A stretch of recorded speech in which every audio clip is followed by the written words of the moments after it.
Bismillahirrahmanirrahim. Assalamualaikum warahmatullahi wabarakatuh. Alhamdulillahi rabbil alamin. Wassalatu wassalamu ala ashrafil anbiya'i wal mursalin. Nabiina Muhammadin wa ala alihi wa ashabihi wa man tabi'ahum bi ihsanin ila yaumiddin. Amma ba'd.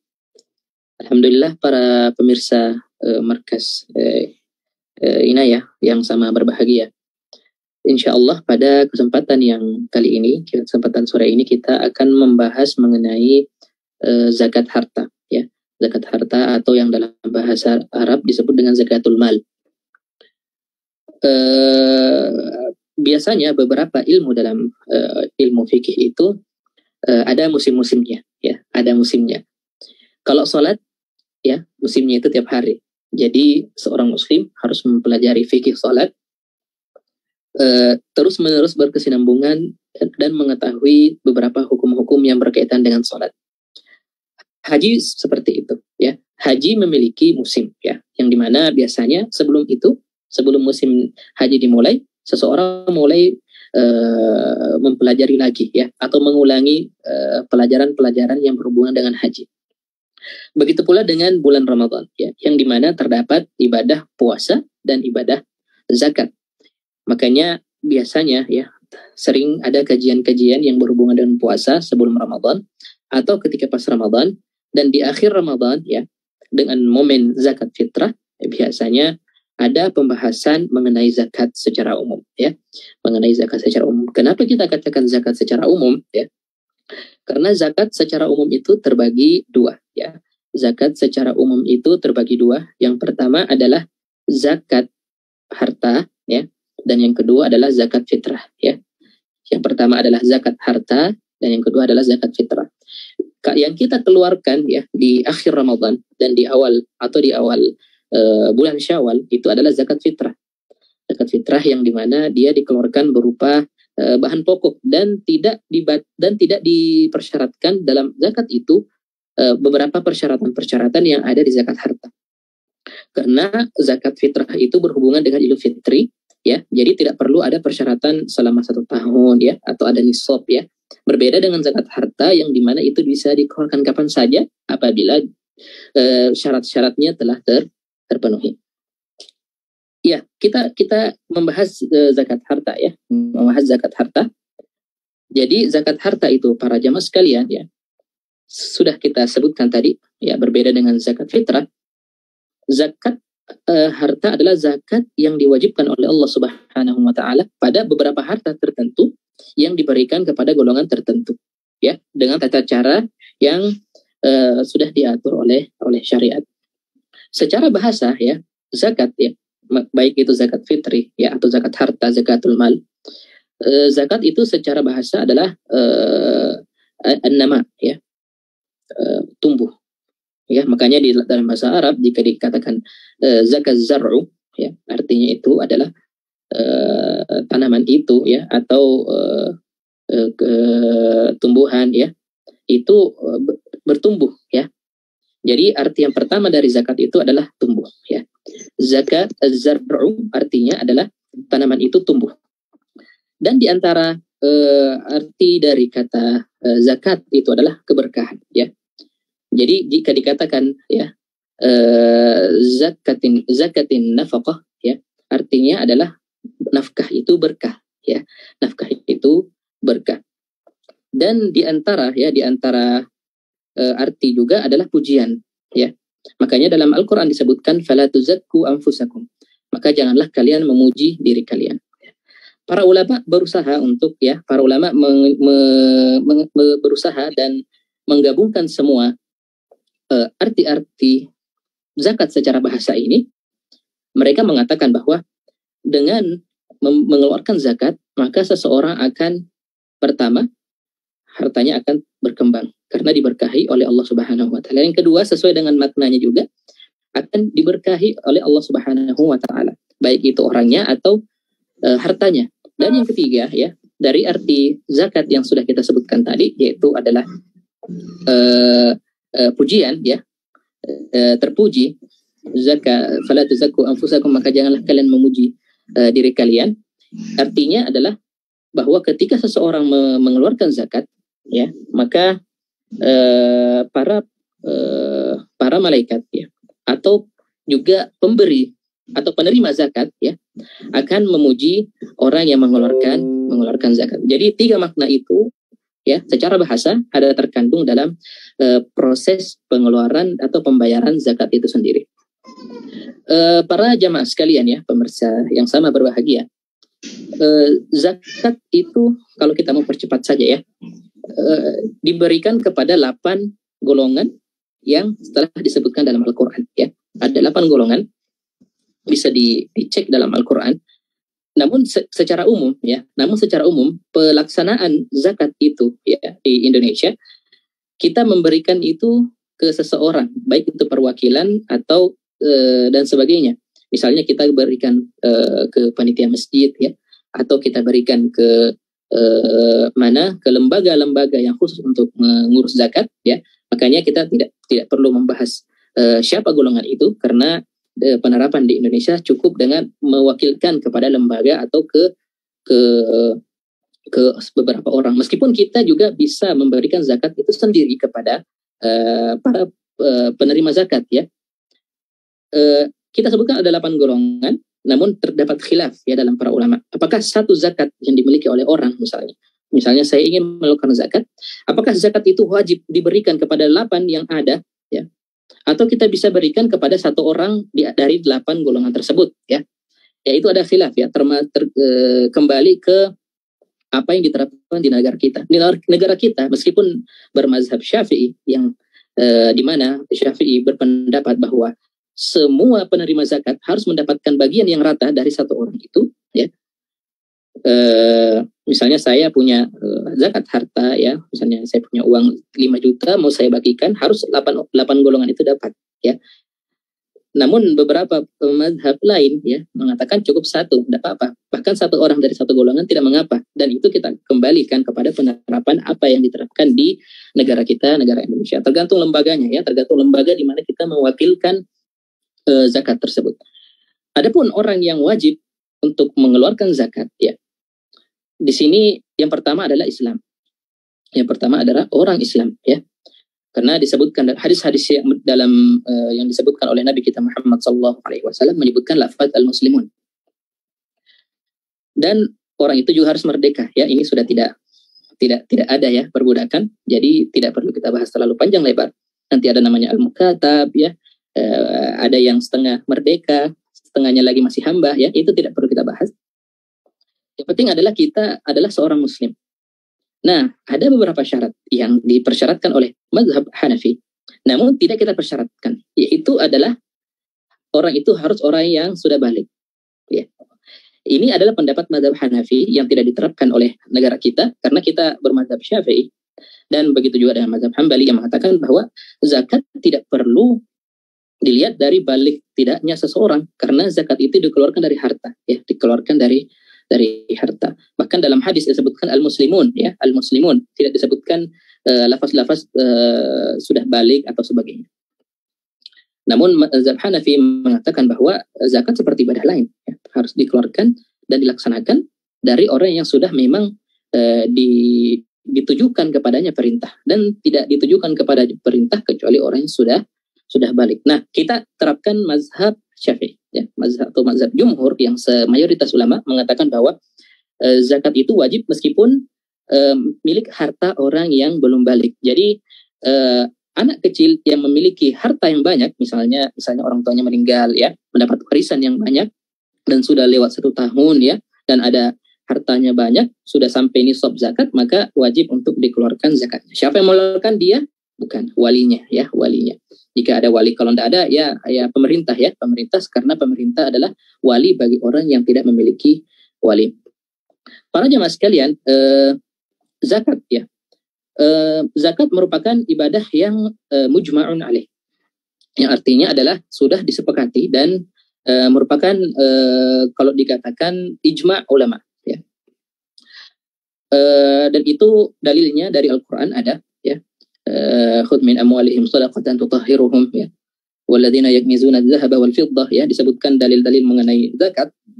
Wahai orang, ambillah sedekah ya, atau zakat yang dimaksud dari harta-harta mereka, dan juga hadis-hadis ya yang membahas tentang zakat. Itu adalah dalil yang paling jelas mengenai wajibnya zakat ini. Makanya dalam buku fikih ya disebutkan bahwa seseorang yang mengingkari zakat secara global, secara umum, orang itu bisa ditakutkan masuk ke dalam kemurtadan, ya. Ditakutkan dia bisa murtad atau dikeluar dari agama Islam ketika dia meyakini bahwa zakat itu tidak wajib. Secara umum, ya, secara umum.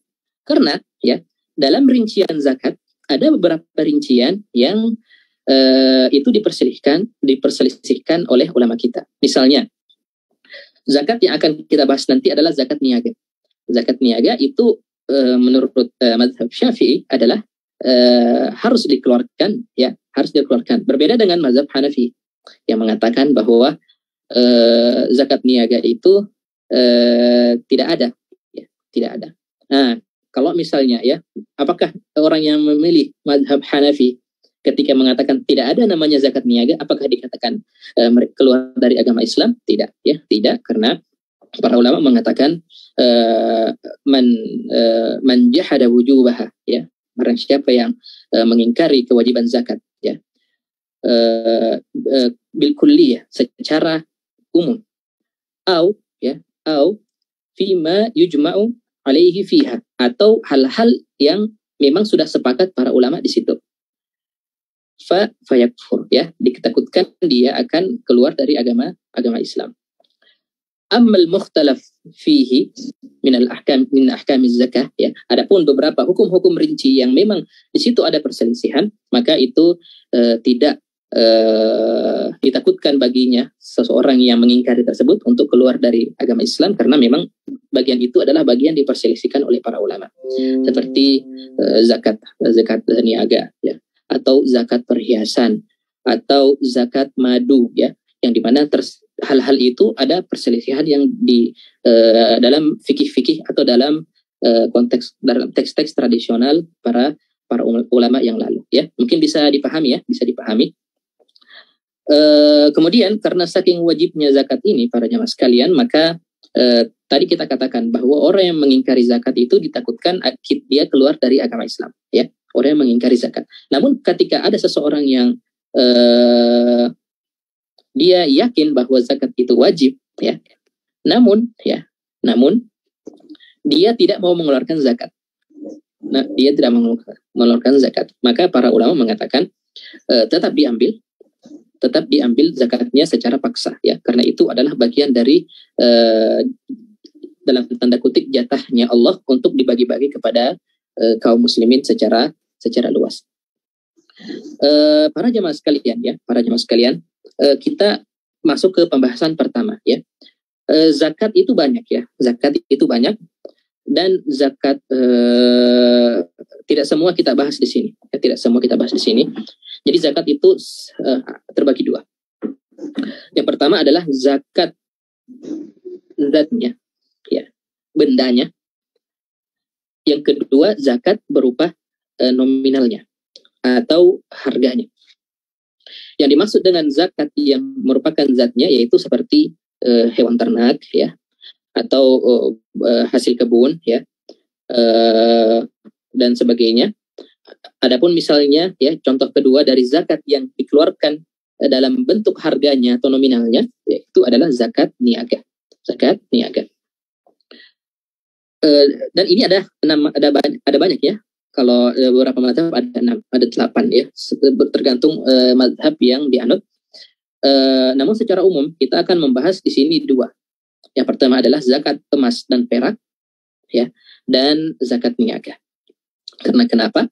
Bahkan beberapa buku memulai dengan zakat hewan ternak, ya, dan beberapa buku fikih juga memulai dengan zakat an-naqdain, emas dan perak. Karena kenapa?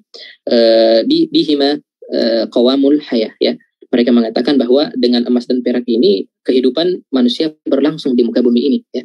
Karena kebutuhan tidak akan terpenuhi kecuali dengan tersedianya dua hal ini, emas dan perak atau dan semisalnya. Landasan dalil, ya, landasan dalil dari hadis dalam zakat emas dan perak sangat banyak ya. Termasuk dalam hadis kalau tidak salah fi dhahabi sadaqatuha ya, wa fi fiddati sadaqatuha ya. Dalam emas itu ada sedekahnya ya, dan sedekah ini ya kalau disebutkan dalam hadis-hadis konteks-konteks hadis dan dalam Al-Qur'an yang dimaksud adalah zakat ya, bukan sedekah sunnah ya. Nah, di sini para ulama sudah memberikan rincian dalam buku-buku fikih mengenai berapa nominal yang harus dikeluarkan ya. Jadi pertama ya, para jamaah sekalian, jika seseorang ya memiliki emas ya, baik itu emas yang sudah ditempa ya, yang sudah dipukul misalnya ya, dibentuk ya, tapi bentuknya bentuk emas ya, ini bukan bentuk perhiasan ya, bukan emas perhiasan yang dimaksud adalah emas yang bentuk, kalau kita katakan ini adalah emas ya, misalnya emas batangan ya, meskipun emas batangan atau masih emas mentah ya, emas yang masih sedikit tercampur dengan tanah. Para ulama mengatakan baik itu ataupun ini ya, apabila sudah sampai nisabnya, dan nisab adalah takaran ya, takaran minimal, berat minimal, di mana ketika berat itu tercapai maka wajib zakat ya, wajib zakat, yaitu 20 misqal untuk emas, dan 20 misqal untuk emas setara dengan 85 gram, setara dengan 85 gram. Adapun perak yaitu mi'atai misqal ya, 200 ya, 200 misqal, dan dalam dikonversi dengan dalam berat, yaitu dalam berat sekarang yaitu 595 gram ya. Jadi ketika Anda sudah memiliki emas ya seberat 85 gram atau perak seberat 595 gram ya, 595 gram, maka dari situ ya Anda menghitung haul ya. Haul itu adalah 1 tahun ya. Perlu diketahui di sini para jamaah sekalian, kalau dikatakan 1 tahun dalam buku-buku fikih artinya 1 tahun hijriah ya, 1 tahun hijriah dan bukan 1 tahun masehi ya. Jadi penggunaan tahun ya, yaitu adalah tahun hijriah. Jadi ya, ketika seseorang sudah memiliki emas itu ya 85 gram emas atau 595 perak, dari situ kita mulai haulnya ya, dari situ kita mulai 1 tahunnya. Nanti tahun depan ya, ketika emas itu masih seperti itu saja ya, tidak berubah takarannya ya, tidak kurang dari 85 gram untuk emas, atau perak tidak kurang dari 595 gram, masih seperti itu atau bertambah ya, maka seseorang harus mengeluarkan zakatnya sebesar 2,5% ya. Kalau dalam bahasa Arabnya rubu'ul usyur, 1/4 kali 1/10 ya, sama dengan 1/40, yang dimaksud 1/40 adalah 2,5% ya. Nah, bagaimana dengan uang ya? Bagaimana dengan uang? Para ulama mengatakan ya bahwa sekarang emas dan perak itu rata-rata dipakai untuk disimpan dan bukan alat tukar ya. Dahulu emas itu tidak disimpan dan dipakai untuk alat tukar. Jadi tujuan dari emas dan perak dahulu ya sebagai alat tukar dan perputaran. Alat tukar dan perputaran. Nah, dahulu jika emas disimpan saja, maka tidak ada perputaran ya. Yang dimana perputaran itu dibutuhkan untuk meningkatkan ekonomi secara umum. Ketika emas itu disimpan saja, maka tak ada perputaran, maka dapat sedikit banyak mempengaruhi ekonomi dari sebuah masyarakat. Nah, sekarang emas itu merupakan sebuah benda saja ya. Tapi masih tetap dipakai untuk pertukaran ya. Karena ketika misalnya saya punya emas dan ada orang punya laptop misalnya, ya tukar emasnya dengan laptop boleh, bisa. Ya. Namun peran dari emas dahulu digantikan dengan uang kertas sekarang. Peran dari emas dahulu digantikan dengan uang kertas sekarang. Olehnya para ulama ya, meskipun dalam beberapa mazhab ya mengatakan bahwa tidak ada zakat dalam uang, ya. Karena kenapa di zaman dulu ada mata uang, tapi Nabi tidak katakan bahwa itu ada zakatnya, tidak. Nah, tapi karena pergantian peran tadi yang kita sebutkan, para ulama yang mengatakan sekarang ya, bahkan mazhab yang mengatakan tidak ada zakat di uang, yaitu adalah beberapa mazhab, tidak perlu saya sebutkan mazhabnya, ya, mengatakan sekarang uang ada zakatnya, uang ada zakatnya. Olehnya mungkin ada yang bertanya, kalau begitu Ustadz ya, kan uang nih, misalnya rupiah, kita mau ikut mana? Ikut emas atau perak? Ikut emas atau perak? Karena kalau kita lihat 85 gram ya, nisab emas ya, 85 gram ya, emas, kalau 1 gram itu mungkin saya tidak tahu berapa sekarang ya, mungkin 900.000 ya, atau kita anggap saja 1 jutaan lah ya, 1 juta. Jadi kalau 85 gram berarti 85 juta. Beda dengan perak ya. Perak mungkin 1 gram hanya sekitar 1.000, 10.000 gitu. Jadi kalau 500 gram, 595 gram perak hanya berapa? Bahkan 10 juta tidak sampai. Jadi nisab perak lebih sedikit daripada nisab emas. Dan ini memang sudah dilihat oleh syariat ya, karena memang emas sangat sulit untuk dikeluarkan oleh manusia karena lebih mahal, makanya ditinggikan nisabnya. Berbeda dengan perak yang memang tujuan perak adalah untuk membeli hal-hal yang kecil ya. Tidak mungkin ada orang datang pergi beli baju pakai dinar ya. Seperti sekarang ya, di sini mau beli 1 botol air minum, air aqua gelas ya, pakai uang 100.000 kan tidak mungkin ya. Jadi dibutuhkan pecahan. Nah, kita kembali, uang kita konversi kemana? Ya, uang kita konversi kemana? Para ulama mengatakan ya, sebenarnya ada perbedaan pendapat. Namun kalau kita merujuk ke buku-buku yang ada, ya, terutama di buku mazhab Syafi'i, mereka mengatakan bahwa konversi ke emas karena harga lebih stabil di emas. Berbeda dengan perak yang memang agak murah dan lebih harganya juga sangat sulit untuk berubah ya, harga sangat sulit untuk berubah. Maksudnya tidak stabil ya, tidak stabil. Gitu kata mereka. Meskipun ada juga yang mengatakan ya bahwa konversi ke yang mana paling untung untuk orang miskin ya. Dan yang paling untung untuk orang miskin tergantung orang miskinnya ya, atau tergantung masyarakat sekitarnya ya. Kalau mereka butuh uang banyak, maka tunggu saja zakat emas, pakai zakat emas ya. Tapi kalau mereka tidak butuh uang ya, atau butuh dalam waktu cepat, ya silahkan pakai perak saja karena nisabnya lebih sedikit dan lebih cepat terkumpul. Tapi yang keluar juga bakal lebih sedikit. Ya, ini yang berkaitan ya. Jadi kalau misalnya para jamaah misalnya ada yang mempunyai uang di banknya sebanyak 85 juta. Misalnya, atau 83 juta lah kalau kita ambil 900.000, 83 juta ya, sekitar itu. Bisa dikonversi sendiri. Dan uang ini ya, 80-an juta ini ada di rekening Anda sampai di tahun depan Hijriah. Ya, misalnya 1 Muharram sampai Muharram depan ya. Sampai di Muharram depan, maka ketika sudah masuk 1 Muharram tahun depan Hijriah, maka sudah wajib untuk mengeluarkan zakatnya, yaitu 2,5% ya. Dan bukan cuma bukan cuma 85 juta ya. Bahkan kalau misalnya uang Anda 100 juta dan sudah lewat 1 tahun, atau 500 juta dan sudah lewat 1 tahun dan tidak bergerak di dalam itu ya, maka harus dikeluarkan zakatnya.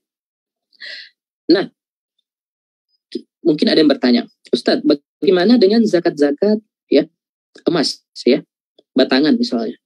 Emas itu kan beda-beda, ada yang 17 karat, ada yang 19 karat, ada yang 21 karat, ada yang 24 karat. Kalau gitu untung dong orang yang keluarkan zakat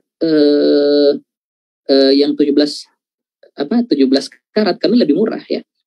Nah, di sini para ulama memberikan jawaban ya. Di sini para ulama memberikan jawaban bahwa nisab emas ataupun perak ya. Nisab emas yang 85 gram itu bagi emas yang murni 24 karat. Bagi emas yang murni 24 karat. Adapun emas yang tidak sampai 24 karat, misalnya 21, 23 karat, 21, 19 ya, 17, maka kita kira-kira ya beratnya sampai berapa gram ya, beratnya sampai berapa gram sehingga sama dengan 85 gram bagi emas 24 karat. Mungkin bisa dipahami ya. Jadi nisabnya kalau karatnya lebih rendah, maka nisabnya akan lebih tinggi. Misalnya kalau 85 gram untuk emas 24 karat ya. Mungkin kalau untuk emas 21 karat mungkin nisabnya bisa 88 atau 90 ya. Intinya kalau misalnya kita hilangkan semua tambahan-tambahannya ya, kan 17 karat, 18 karat, 21 karat itu kan bukan emas murni.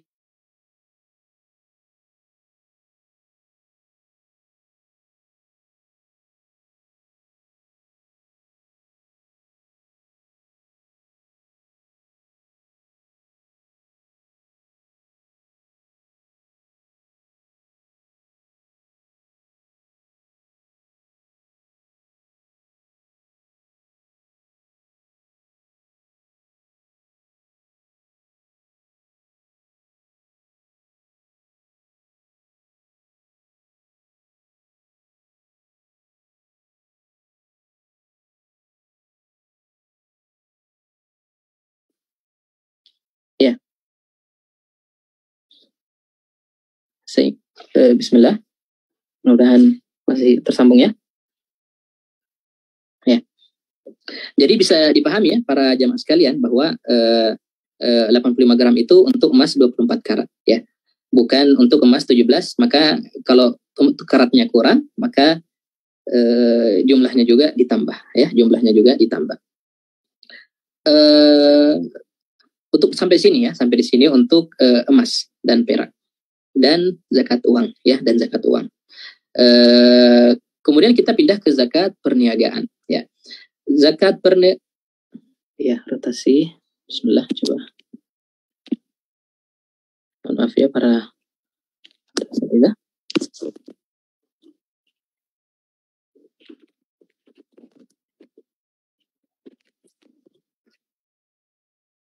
Ya.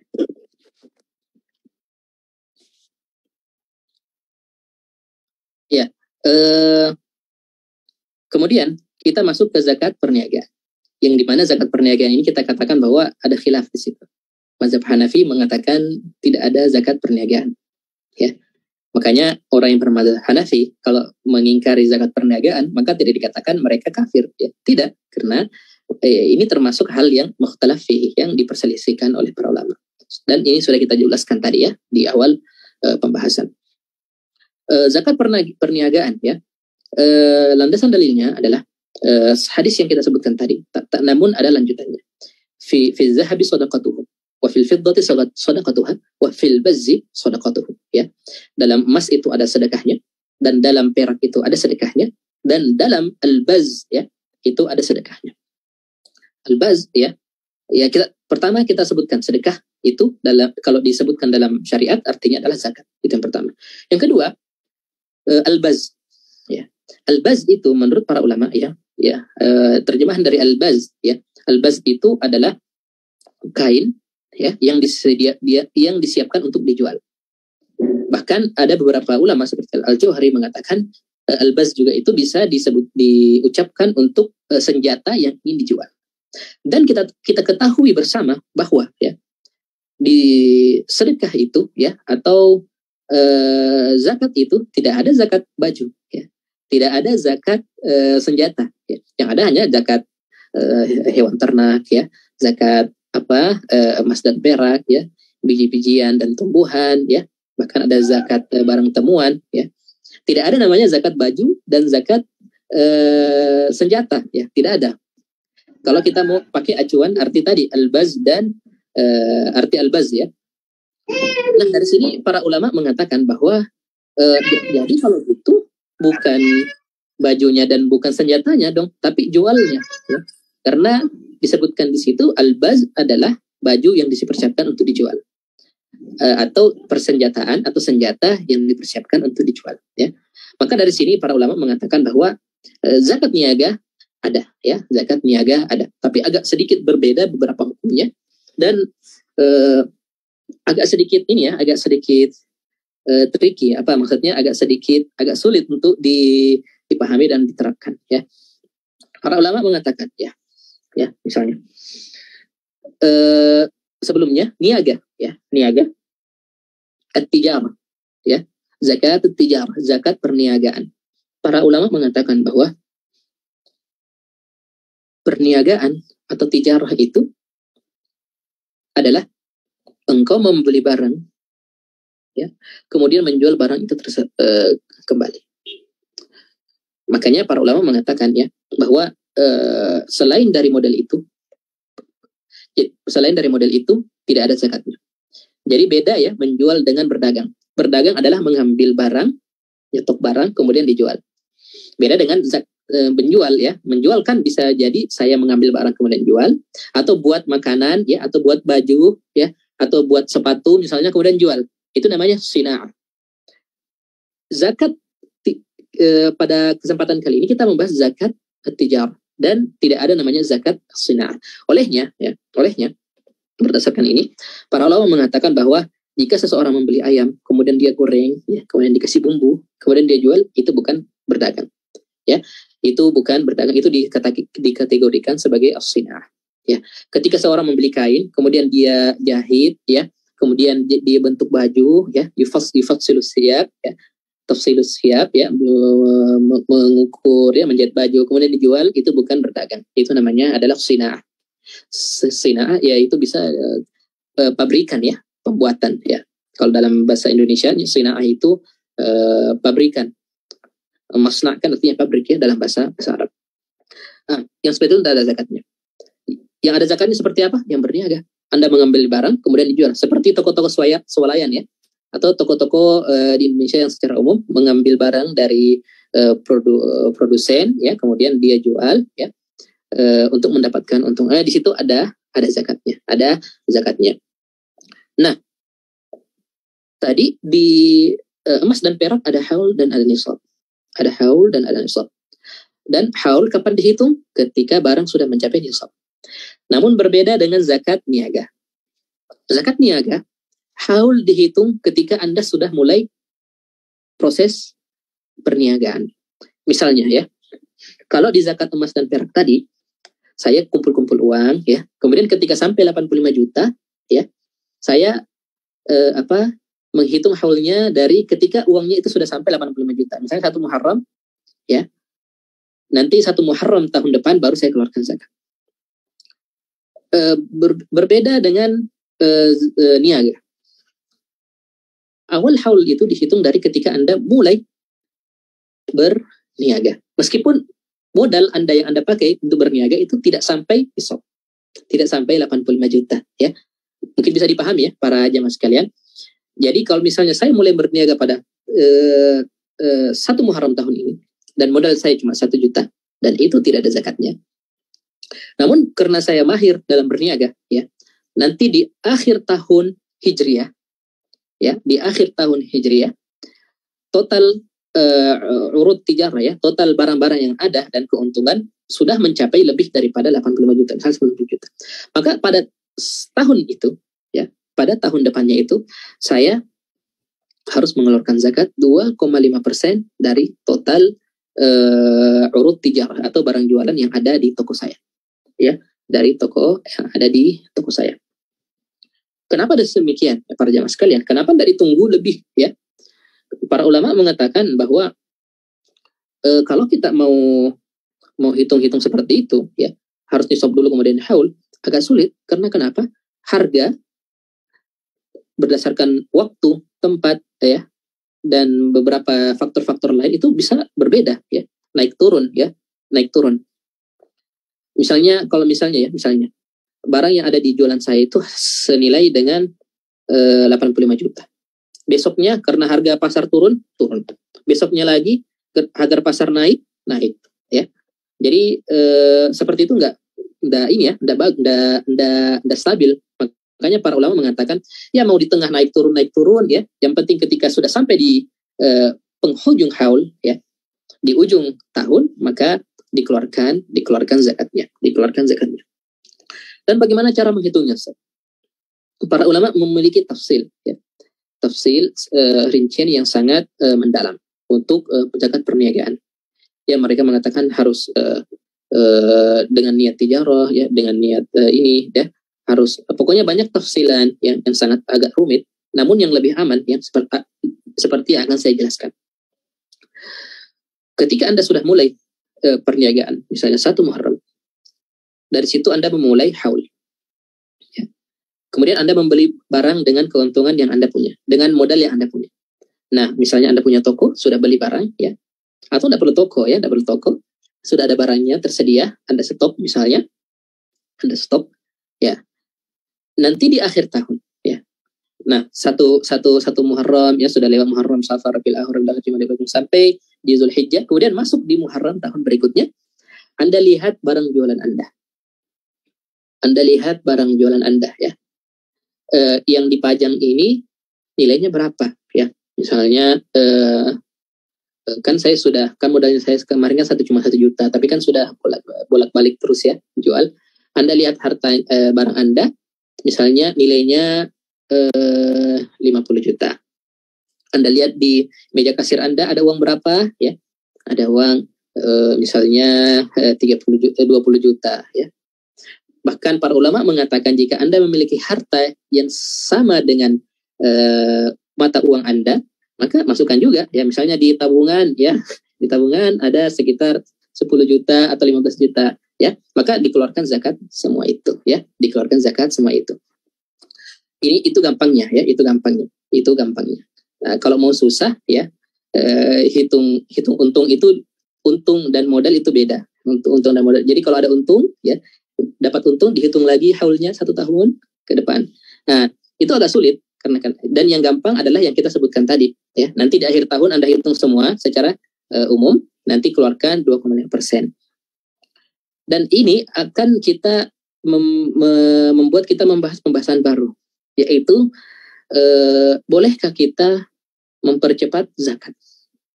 Ya, bolehkah kita mempercepat pengeluaran zakat? Para ulama mengatakan, ya, ketika uang Anda, ya, belum mencapai nisab, Anda tidak boleh mengeluarkan zakat. Karena kenapa? Belum wajib, ya. Belum wajib, ya. Kalau Anda ingin sedekah silahkan. Tapi kalau mau atas nama zakat wajib tidak bisa, ya. Sedekah biasa bisa, tapi zakat wajib tidak bisa. Itu yang pertama. Yang kedua, para ulama mengatakan kalau harta Anda sudah mencapai nisab, Anda sudah bisa mengeluarkan zakat harta tersebut meskipun belum mencapai haul. Ketika mencapai haul itu sudah wajib, ya. Namun Anda boleh mengeluarkan zakat itu ketika sudah mencapai nisab meskipun belum sampai pada haul atau belum sampai ke ada tahun depan. Karena kenapa?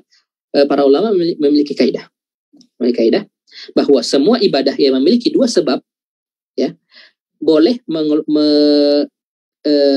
kita melakukan ibadah tersebut ketika salah satu dari sebab tersebut ada. Sebab zakat apa? Sebab pengeluaran zakat yang pertama adalah mencapai nisab, dan yang kedua adalah sudah sampai 1 tahun atau haul. Nah, para ulama mengatakan kalau sudah ada nisabnya, sudah sampai nisabnya, maka tidak apa-apa dikeluarkan sekarang, ya, karena kaidah tadi ketika satu sebabnya sudah ada, maka silahkan untuk mengeluarkan, boleh, ya. Jadi ketika saya sudah memiliki uang 85 juta, ya, atau emas 85 gram, ya, saya sudah bisa mengeluarkan zakatnya. Dan ada syarat-syaratnya, ya, ada syarat-syaratnya lebih rinci lagi bagaimana penerimanya, ya.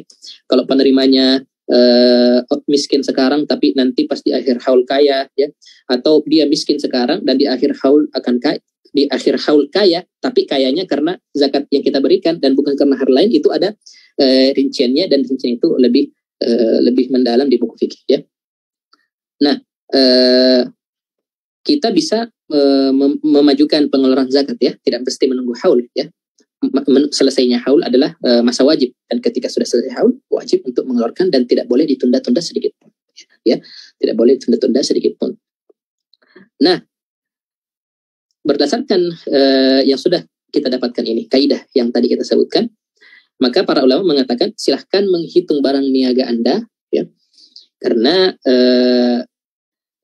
misalnya untungnya misalnya kita mulai perdagangan itu 1 Muharram dan ada untung nanti setelah 6 bulan ya misalnya ya ada untungnya setelah 6 bulan, kan ribet ya kalau misalnya kita hitung modal ya, nanti keluarkan zakat dari modal tersebut ya, dan nanti kita hitung lagi untungnya ya, kita hitung lagi untungnya, hitung haulnya ya, jadi ketika selesai 1 tahun tambah lagi 6 bulan misalnya untuk zakat untung tadi, itu agak sulit ya. Makanya ketika Anda sudah memiliki untung, Anda boleh mengeluarkan zakat tersebut. Ya sebenarnya ada tafsilan yang sedikit rumit yang dijelaskan oleh para ulama yang tidak cocok untuk kita sebutkan di sini ya. Bagaimana kalau misalnya semua barangnya menjadi uang ya? Bagaimana kalau sebagian barangnya jadi uang tapi sebagian lagi masih tersisa ya? Atau bagaimana perhitungan haulnya ya, itu semua saya sebutkan biar Anda semangat belajar di buku fikih ya, tidak perlu saya sebutkan sekarang dan itu sangat ada rinciannya dalam buku fikih. Saya hanya sebutkan itu agar Anda semangat untuk melihat ke buku ulama langsung ya, itu terjemahan atau dalam berbahasa Arab. Mungkin yang terakhir ya para jemaah sekalian, yang terakhir, bagaimana dengan perhiasan ya? Bagaimana dengan perhiasan?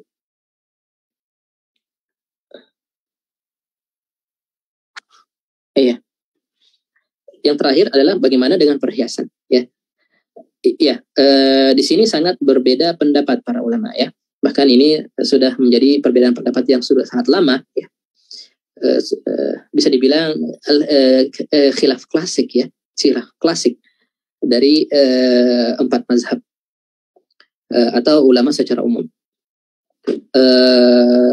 Satu kelompok mengatakan bahwa tidak ada zakat dalam huli ya, tidak ada zakat dalam emas perhiasan ya. Dan kubu satu lagi mengatakan ada ya, dan yang mengatakan ada zakatnya itu adalah mazhab Hanafi. Mazhab Hanafi mereka berpegang pada pada ayat ya yang mengatakan walladzina yaknizuna adh-dhahaba wal fiddata wa la yunfiquna fi sabilillah fabashshirhum bi'adzabin alim. Allah berfirman bahwa orang yang menimbun ya, menyimpan emas dan perak dan tidak menginfakkan ya, maksudnya adalah menzakatkannya, mengeluarkan zakat fi sabilillah di jalan Allah, fabashshirhum bi'adzabin alim, maka berilah kabar gembira bagi mereka bahwa azab Allah sangat pedih ya. Dan beberapa hadis yang lemah yang disebutkan bahwa Nabi pernah menemui sebuah wanita yang memiliki gelang, kemudian Nabi mengatakan apakah kamu keluarkan zakatnya, maka wanita tersebut mengatakan belum, dan Allah pun mengatakan Nabi kita Muhammad SAW mengatakan bahwa apakah kamu suka jika dipakaikan emas atau perhiasan dari api, maka keluarkan zakatnya ya. Nabi menyuruh wanita tersebut untuk mengeluarkan zakatnya. Dari sini bisa diambil kesimpulan ya, dari ayat tadi emas dan perak dan perhiasan adalah bagian dari itu ya, emas dan perak. Dari sini mazhab Hanafi menyimpulkan bahwa wajib untuk mengeluarkan zakat dari perhiasan ya, zakat dari perhiasan. Kelompok yang kedua yaitu kelompok mayoritas ulama, dan ini sangat sulit untuk menyelisihi mayoritas ulama ya. Mayoritas ulama sangat sulit karena yang berpendapat itu adalah mazhab Maliki, mazhab Syafi'i, dan riwayah dalam mazhab Hanabilah. Mereka mengatakan bahwa iya benar ya, ayat itu memang ancaman untuk orang yang tidak mengeluarkan emas dan perak ya. Namun dalam hadis-hadis yang sahih ya, mengatakan al-warid, tidak menyebutkan al-fiddah ya, tapi menyebutkan nama lain dari emas itu, al-warid kah ya, dan bukan menyebutkan beberapa teks tidak menyebutkan al-zahab, tapi menyebutkan al-warid misalnya, atau dalam bahasa Arab lain yang artinya adalah emas.